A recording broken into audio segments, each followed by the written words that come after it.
الحمد لله وكفى والصلاة والسلام على المصطفى أيها المصلون. Il ne vous échappe pas que l'islam, les actes d'adoration, ce qu'on essaye d'accomplir de jour comme de nuit chaque jour et chaque nuit, as-salah, as-siyam, le jeûne, la prière, as-sadaqa, les aumônes, al-hajj, al-umra, le grand pèlerinage, le petit pèlerinage, le bon comportement, aider son frère, aider sa soeur, aider son prochain. Toutes les actions qui sont demandées en islam ne sont pas une réussite en eux-mêmes. Il faut remplir des conditions pour qu'on considère ces actions comme étant une réussite. Toutes ces actions reposent sur une fondation. Si cette fondation est ferme, ces actions seront acceptées. Si cette fondation est fragile, non seulement la fondation ne tiendra pas, mais les actions ne tiendront pas et ils deviendront haba'an manthura, poussière éparpillée. Cette fondation, ayyuhal akhyar, cette base qui doit être solide afin que les actions soient acceptées et soient solides, c'est cette fondation que rechercher à construire de la meilleure des manières les plus grands des hommes qui ont marqué l'histoire. À titre d'exemple, Yahya ibn Abi Kathir, rahimahullah ta'ala, qui disait: apprenez ce qu'est, et il parle de cette fondation que je viens de citer, sans elle, aucune réussite. Ne te fatigue pas pour rien si tu ne l'as pas. Apprenez ce qu'est al-ikhlas, l'intention sincère, car sans elle, pas d'adoration. Car elle est plus importante que, il dit, que l'adoration al-ibada. La prière, ce qui est de plus important que la prière, c'est ce qui précède la prière, l'intention. Le jeûne, ce qui est de plus important que le jeûne, c'est ce qui précède le jeûne, l'intention. Apprenez ce qu'est al-ikhlas, l'intention sincère, car elle est plus importante que l'adoration. Voilà pourquoi il est important de se poser la question. Est-ce que je sais qu'est-ce que la sincérité? Comment l'acquérir? Suis-je sincère? Est-ce qu'on se pose la question? Est-ce qu'on a compris ce sujet qui est le sujet qui fait partie des plus importants en islam? Sinon, tu te fatigues pour rien quand tu adores Dieu si tu n'as pas compris, mis en application ce sujet. Et c'est ce qu'on va modestement tenter de voir. Wa billahi tawfiq.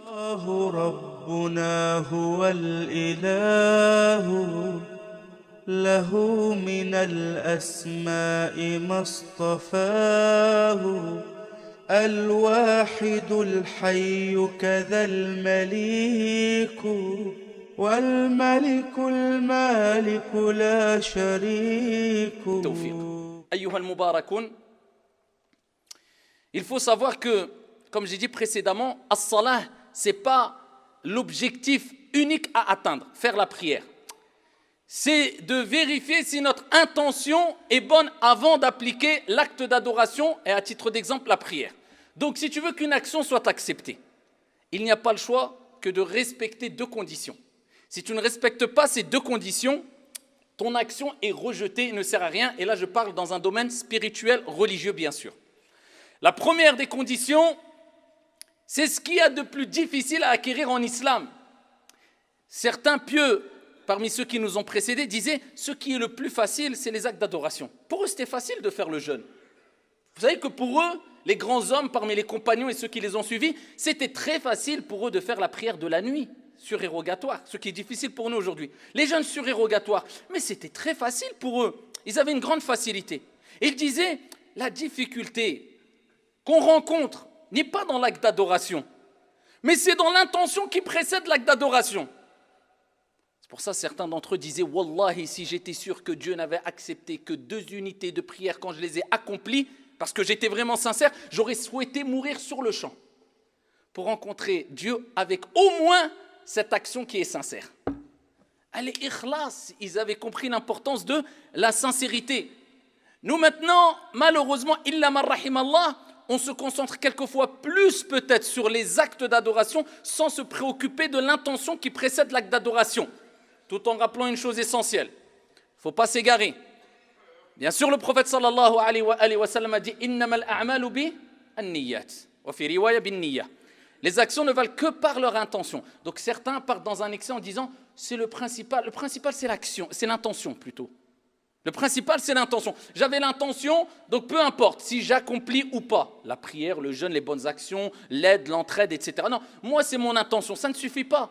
parce que, et ils utilisent ce hadith, les actions ne valent que par leur intention. Mais ce hadith est un argument contre ta fausse théorie. Parce que le prophète, alayhi salatu wassalam, qu'est-ce qu'il dit? Les actions, il commence par les actions ou pas? Innamal a'mal. Donc, est-ce qu'il y a besoin des actions? Il y a besoin des actions. Donc, l'intention ne suffit pas. Les actions ne valent que par leur intention. Le prophète te rappelle, l'action est impérative et importante, mais l'action ne sera validée que si l'intention qui précède cette action est bonne. Allah Jalla wa Ala dit dans le Coran, Wal asr, innal insana lafi khusr, illa alladhina amanu wa amilu salihat. Par le temps, les gens courent à leur perte, sauf ceux qui ont cru, donc la croyance qui réside dans le cœur, et on passe à l'action, wa amilu salihat, et qui accomplissent les œuvres salutaires.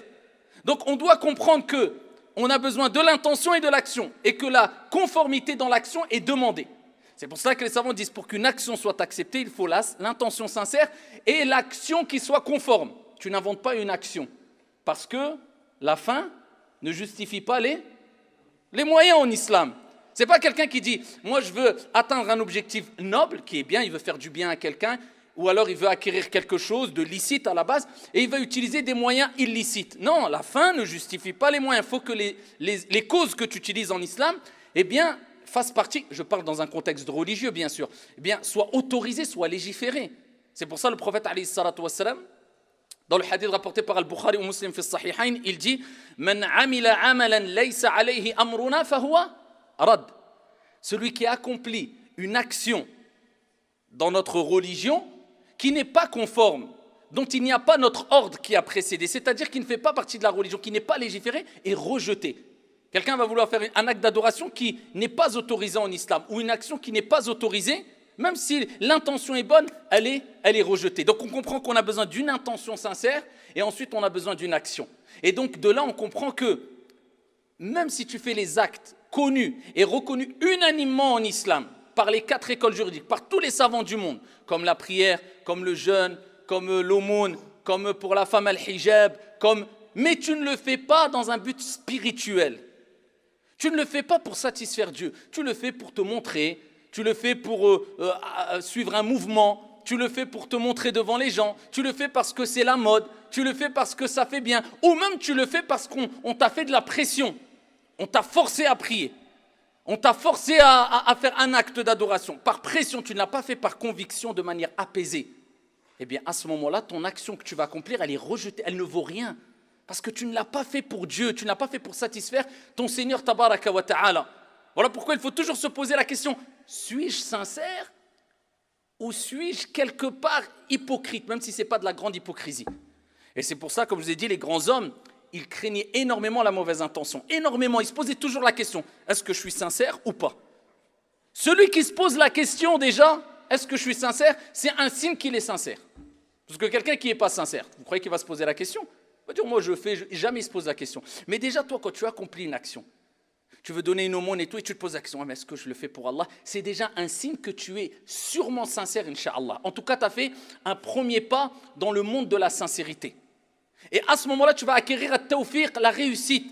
Parce qu'il n'y a pas de réussite dans une action qui n'est pas précédée par une intention sincère et sans que cette action ne soit conforme à ce que Dieu et le prophète alayhi salatu wassalam attendent de toi. C'est pour ça, quelque part, on peut appeler l'intention sincère, comme disent les savants, miftahu tawfiq, ou bien sirru tawfiq, le secret de la réussite. Parce que si tu n'es pas sincère, et même au-delà d'un côté religieux, d'un point de vue religieux, si tu n'es pas sincère envers les gens, tu crois que les gens vont t'apprécier, tu crois que tu vas réussir dans ta vie. Quand tu travailles, si tu n'es pas sincère, quand tu as une relation amicale avec ton frère ou avec ta sœur, si tu n'es pas sincère, quand tu as une relation avec les gens, si tu n'es pas sincère, tu penses que tu vas réussir? Donc de manière générale, nous disons que la sincérité, être véridique, être vrai, faire les choses de manière vraie, c'est la clé, c'est le secret de la réussite. Et l'opposé, c'est la perte. Alors il y a un hadith qui est plus qu'étonnant et qui nous montre le degré qu'avaient atteint les compagnons et qu'avaient par rapport à nous les compagnons radiyallahu anhum wa ardahum. Ibn Khuzayma, avec une bonne chaîne de transmission, nous rapporte qu'un homme est venu voir Abu Huraira. Vous connaissez Abu Huraira, c'est un des plus grands rapporteurs de hadith du prophète sallallahu alayhi wa sallam, ce grand compagnon. Et il lui a dit, regardez, ils essayaient de trouver des trésors que les autres n'avaient pas trouvés. et acquérir des trésors que les autres n'avaient pas encore acquéris. Il lui dit, Ya Aba Huraira, est-ce que tu as un hadith à me raconter? Parce qu'Abu Huraira leur citait des hadiths. Ici que le prophète sallallahu alayhi wa sallam t'a dit, dont tu as entendu du prophète alayhi salatu wa sallam, que tu as compris et que tu as appris. Regardez déjà la question. Eux, ils ne se limitaient pas à j'ai entendu, je connais. Eux, c'était l'action qui les intéresse, la compréhension qui les intéresse. Que tu as entendu, que tu as compris et que tu as appris. Il dit Naam. Il dit je vais te dire. Le prophète sallallahu alayhi wa sallam m'a dit Fasaqata Aba Huraira. Abu Huraira, il est tombé, évanoui. Il a repris ses esprits, il s'est levé. Il dit je vais te raconter. Le prophète sallallahu alayhi wa sallam m'a dit il est tombé une deuxième fois, radiyallahu anhu warda. Il n'a pas pu réciter le hadith. Il a eu peur pour lui avant de réciter le hadith. On récite 1 million de hadiths. Illa man rahim Allah. Wa abda'u bi nafsi. Et quelquefois, ça nous fait ni chaud ni froid. Une deuxième fois, il veut commencer à réciter le hadith. Il n'a pas pu réciter tellement que le hadith était fort. Il avait peur pour lui, Abu Huraira. Il tombe. Mais vous imaginez, c'est quoi? Il s'évanouit. Il tombe, il s'évanouit. Il faut vraiment que le choc soit une troisième fois. Il commence. Il voulait raconter le hadith du prophète. Il tombe une troisième fois. 3 fois, Abu Huraira est tombé. Et quand il se relève, c'est peut-être que dans ce hadith qu'on a entendu ça. Et ce hadith, il touche quoi? Il concerne quoi? L'intention sincère. Al-ikhlasu lillahi azza wa jal. Allah jalla wa ala dit wa ma umiru illa liya'budu Allah mukhlisina lahu ad-din hunafa. Cependant, il ne leur a été commandé que d'adorer un Dieu unique en lui vouant un culte exclusif. J'adore Dieu avec sincérité, avec une intention sincère. Je le fais que pour Dieu. Je prie que pour Dieu. Je jeûne que pour Dieu, pas pour que les gens me font des éloges ou je ne sais quoi. Abu Huraira, la 3e fois, il est tombé, il s'est levé et il a raconté. Et il dit, au jour de la résurrection, Allah subhanahu wa ta'ala descendra vers ses serviteurs pour les juger. Et les 3 premières personnes, ya ibadallah, les 3 premières personnes qui seront jugées, c'est qui? C'est quelqu'un qui buvait de l'alcool? C'est quelqu'un qui a fait du mal aux gens, quelqu'un qui a menti, quelqu'un qui n'a pas prié. C'est quelqu'un qui a appris le Coran par cœur. C'est quelqu'un qui est mort martyr. Et c'est quelqu'un qui avait beaucoup d'argent et il est donné de manière apparente fi sabilillah. Comment cela? Vous comprenez pourquoi Abu Huraira il est tombé par terre? Tu te dis, si c'est les 3 premières personnes qui vont être jugées alors qu'ils faisaient ces grandes actions, où on en est nous? Qui peut-être, on ne parle même pas de sincérité, juste les actions, on a du mal à les faire. Le prophète alayhi salatu wa sallam a dit à Abu Huraira, au jour de la résurrection, Allah les jugera et dira, oh un tel, ya fulan, ta'ala, viens. N'ai-je pas descendu le Coran et je t'ai facilité l'apprentissage du Coran? Dieu lui rappellera que ce bienfait vient d'Allah. Il dira, na'am ya Allah, hafiztu le Coran, j'ai appris le Coran. Qu'est-ce que tu as fait du Coran? Allah azza wa jalla lui demandera, qu'est-ce que tu as fait du Coran? Et Allah subhanahu wa ta'ala, bien sûr, il saura, mais pour nous montrer, al-mashhad, la scène, il dira, ya Allah, je le récitais de nuit comme de jour et pour te plaire, te satisfaire, kadhabt. Allah lui dira, t'as menti. Tu as lu le Coran et tu as appris le Coran, tu récitais le Coran pour que les gens disent, oh fulan, masha'Allah, il a appris le Coran, wa qad qil. Et Allah dira, et il a été dit ça. Donc ça y est, tu as eu ta récompense. Tu voulais que les gens ils fassent le madh, al-thana, les éloges. Là, ça y est, il a été dit. Khudhuhu, prenez-le et mettez-le en enfer. Un autre martyr, comment tu es mort? Martyr, ya Allah, etc. Pourquoi tu as fait ça? Pour te plaire, pour kadhab, tu as fait ça pour que les gens disent c'est un courageux. Et il a été dit, prenez-le, mettez-le en enfer. Le 3e, qu'est-ce que tu as fait? J'ai descendu, je t'ai donné la subsistance, je t'ai donné de l'argent, des biens. Qu'est-ce que tu as fait? Ya Allah, j'ai donné fils sabilillah 2 jours comme 2 nuits, je donnais aux pauvres, aux masakin. Kadhab, tu as menti. Tu as fait cela pour que les gens disent, oh, Foulan, il est généreux, Karim, wa qad qil. Et il a été dit, prenez-le, mettez-le en enfer. Et Abu Huraira a dit, le messager d'Allah, alayhi salatu wa sallam, a dit, c'est les 3 premières personnes qui seront touchées et encerclées par le feu. Wal'iyadhu billah. Non, mais Abu Huraira, il tombe dans les pommes. Comprenez pourquoi, ici, les gens ne cherchaient pas les éloges des gens, mais ils cherchaient la satisfaction de Dieu, les hommes qui ont marqué l'histoire. Et c'est pour ça que Allah Jalla wa ala, il parle des pieux, des vertueux, quand ils nourrissaient, qu'est-ce qu'il disait? Innama nut'imukum liwajhillah, la nuridu minkum jaza'an wala shukura. On vous donne de la nourriture, on vous nourrit pour satisfaire Dieu. On ne veut de vous ni remerciement, Et ni récompense, on le fait pour Allah subhanahu wa ta'ala. Allah Jalla wa ala dit dans le Coran, La tubtilu sadaqatikum bil manni wal adha. N'annulez pas vos aumônes à sadaqa bil manni wal adha, en rappelant ce que vous avez fait sans raison ou à tort. Et les gens ils donnent, moi j'ai donné. Attention, le prophète lui-même alayhi salatu wassalam, quelquefois il mettait sa personne en avant. Et Allah Jalla wa ala nous a dit quelquefois il faut montrer que tu donnes des aumônes et que tu fais des choses bien quand il y a une raison valable de le faire. Tu ne voulais pas le faire, mais tu sais qu'il y a une raison valable de le faire. Pour ça le prophète quelquefois il se glorifiait lui-même. Moi j'ai fait ceci, moi je suis le plus pieux d'entre vous, pour leur donner une leçon. Mais il ne voulait pas le dire à la base pour se vanter bien sûr. Et comme Allah Jalla wa ala il dit Alladhina yunfiquna amwalahum fi sabilillah bil layli wan nahar sirran wa ala niya. Ceux qui dépensent de leur argent de jour comme de nuit, ouvertement ou caché ou ouvertement. Donc il y a des gens, ils donnent devant les gens. On réunit de l'argent pour construire une mosquée, personne ne veut donner. Wahad il dit, je voulais les donner. Il sait qu'il allait les donner en cachette. Mais personne ne veut. Il dit, moi je donne 1000 € devant tout le monde. Ça c'est pour motiver les gens. Tous ceux qui vont le suivre, eh ben, il aura la récompense lui. Vous savez, il y a des moments, oui, mais le principe de base, au scout. Al-asl, principe de base, uskut. Ne cherche pas à être glorifié par les gens, à être vanté par les gens. Cherche à ce que Dieu t'élève. Et c'est pour ça, Al-Fudayl ibn Iyad, rahimahullah ta'ala, qu'est-ce qu'il disait? Man ahabba an yuzkar, lam yuzkar. Wa man kariha an yuzkar, dhukir. Radiyallahu anhu. Il dit, celui qui aime, il cherche à être évoqué, qu'on parle de lui, on ne parlera jamais de lui. Et celui qui déteste, il essaye de faire tout pour pas qu'on lui fasse des éloges, qu'on parle de lui. Zukir, on parlera de lui. Walimala, et pourquoi pas. As-Sahaba, et ceux qui les ont suivis. Il y a des siècles, des centaines d'années derrière nous, il n'y avait ni Facebook, ni YouTube, ni téléphone portable, ni caméra, ni appareil photo. Tellement qu'on parle d'eux dans tous les manabir, dans toutes les mosquées du monde, même aujourd'hui, le jour du vendredi, eh bien qu'on a l'impression qu'on les a vus, qu'on les a connus, on connaît tout sur leur vie.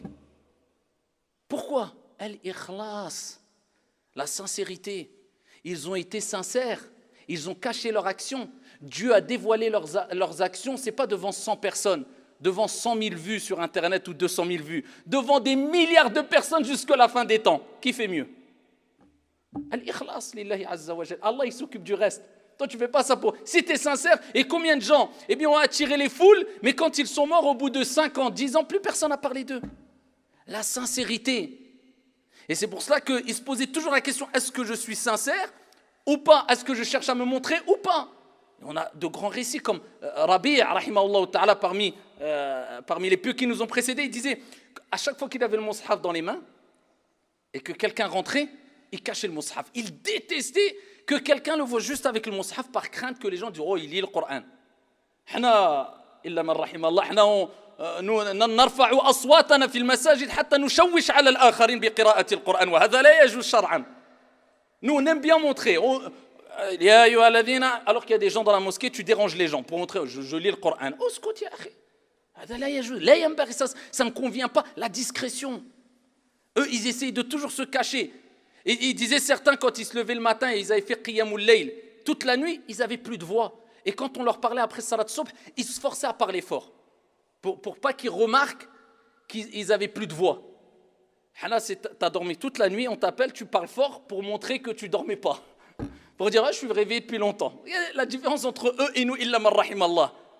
Ils faisaient tout pour cacher leurs actions. Ils étaient là pour satisfaire Allah subhanahu wa ta'ala. Comment savoir si tu es sincère ou pas? Comme on a dit précédemment, est-ce que déjà tu te poses la question? Si tu te poses la question, suis-je sincère ou pas? Alhamdulillah. Deuxième des choses, est-ce que tu as des actions cachées? Il y a un parmi les pieux prédécesseurs, il est rapporté de lui qu'il a prié 23 ans, Qiyamul Layl, la prière de la nuit, sans que son épouse ne sache qu'il a fait ne serait-ce qu'une nuit la prière. 23 ans. On fait une petite action, on prend le parleur, on a à tout l'alam. J'ai fait, tu sais ce que 23 ans, Qiyamul Layl. Ils faisaient tout pour cacher, personne ne sache. Parce qu'ils avaient compris que je fais pour Allah, pas pour les gens. J'attends pas la récompense des gens, j'attends pas le maître des gens, j'attends pas. Ça ne veut pas dire, attention, qu'on n'a pas le droit de glorifier les gens dans certains cas. Au contraire, ou d'être reconnaissant. Parce que Dieu, il dit, les pieux, ils disent, la nuridu minkum jaza'an wala shukura. On n'attend de vous ni remerciement, ni reconnaissance, et ni récompense. Mais ceux qui ne sont pas reconnaissants envers ceux qui font le bien, ceux-là, ils sont dans une grave situation. Parce que le prophète, il dit, celui qui n'est pas reconnaissant envers les gens n'est pas reconnaissant envers Allah. Eux, mais ça, c'est leur problème, c'est leur faute. Toi, n'attends pas les reconnaissances des gens. N'attends pas les remerciements des gens, venant des gens.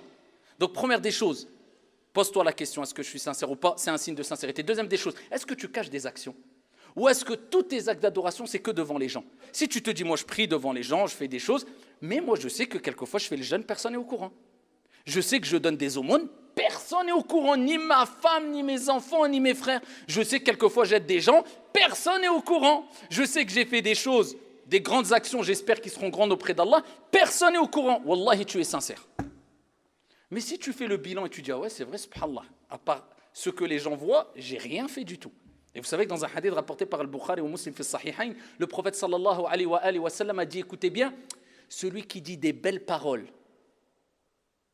pour les faire entendre, eh bien Allah subhanahu wa ta'ala montrera, dévoilera la vérité de ces vraies paroles ou de ce qu'il renferme, traduction du sens. Comme celui qui va faire des actions pour les montrer devant les gens, Allah Jalla wa ala va dévoiler quoi?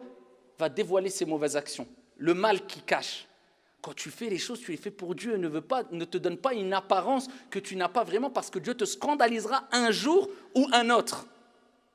Donc garde des actions entre toi et Allah Azza wa Jalla. Si tu n'en as pas, eh bien c'est le début, c'est le moment. Et pour terminer, comment savoir si tu es sincère aussi? Maintenant, aujourd'hui, est-ce que tu es sincère ou pas? Regarde ton état aussi dans les situations difficiles. C'est pour ça qu'Ibn Taymiyyah, il disait l'hypocrisie an-nifaq. Vous savez qu'à l'époque du prophète, il y avait plein d'hypocrites. Il est beaucoup plus apparu, clairement, dans la période médinoise que mécoise. Pourquoi? Parce que quand ils étaient à la Mecque, l'islam commençait. Celui qui disait « je suis musulman », la ilaha illallah, mais il était secoué. Allah dit dans le Coran « wa zulzilu zilzalan shadida ». Ils ont été secoués d'une violente secousse. Ils ont reçu des épreuves inimaginables, les compagnons, radiyallahu anhum, surtout dans les débuts, ils ont été persécutés, ils ont été torturés physiquement. Il fallait qu'ils s'engagent avec le prophète, il fallait qu'ils patientent la faim, la pénurie, les efforts, le sacrifice. Donc, il n'y avait pas d'hypocrite, quasiment pas à la Mecque. Ils n'étaient pas très visibles. Pourquoi? Il n'y avait pas d'intérêt de dire je suis musulman, parce qu'il fallait construire. Mais à Médine, tout a été servi sur un plateau. Ça y est, il y a eu Fathu Makkah, ils ont reconquéri la Mecque, ils ont pris Médine, ils étaient à Médine, ils ont fondé, ils ont construit la mosquée du prophète, ils étaient dans une société calme, apaisée, sereine. Alhamdulillah. Ah, donc quand tout est servi sur un plateau, là, tu n'arrives plus à différencier entre celui qui est véridique ou pas. Mais lors des épreuves et des tempêtes et des difficultés, là, ceux qui restent fermes et qui sont à côté de toi ou qui sont là présents, sache qu'ils ne peuvent être que sincères. C'est pour ça qu'on dit, alhamdulillah, la difficulté, les épreuves, eh bien ça filtre et ça permet de te montrer qui est sincère. Wallahu a'lam, on ne juge pas les intentions, c'est Dieu. Mais ça te donne des signes, des indices. Qui est sûrement sincère, qui ne l'est pas.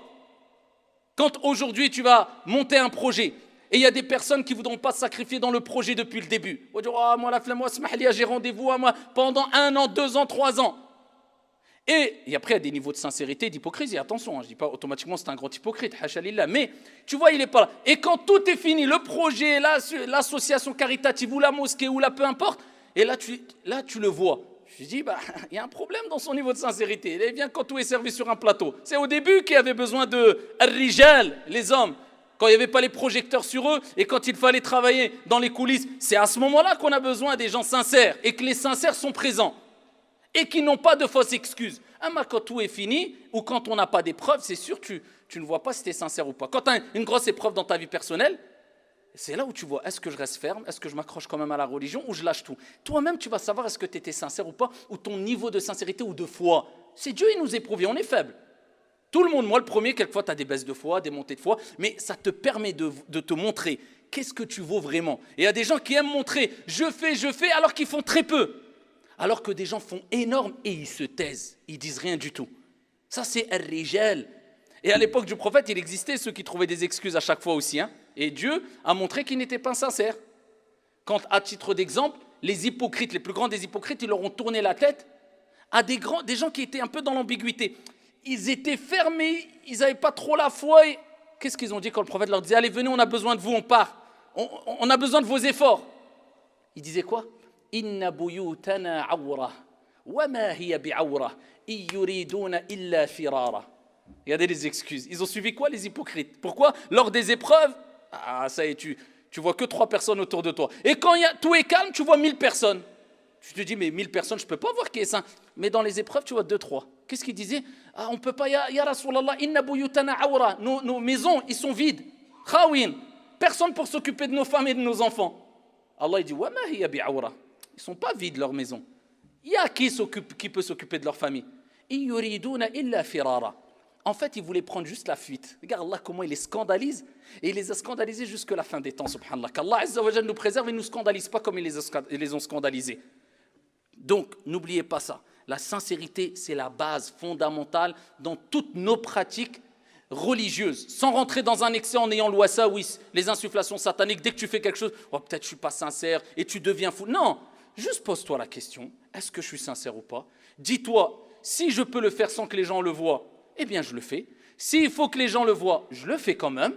Et ici, regarde ton état, quand il y a besoin vraiment d'être là dans les moments de difficulté, est-ce que tu es présent ou pas ? Qu'Allah Azza wa Jalla nous accorde à toutes et à tous al-ikhlas fil qawli wal amal. Hada wa sallu wa sallimu rahimakumullah.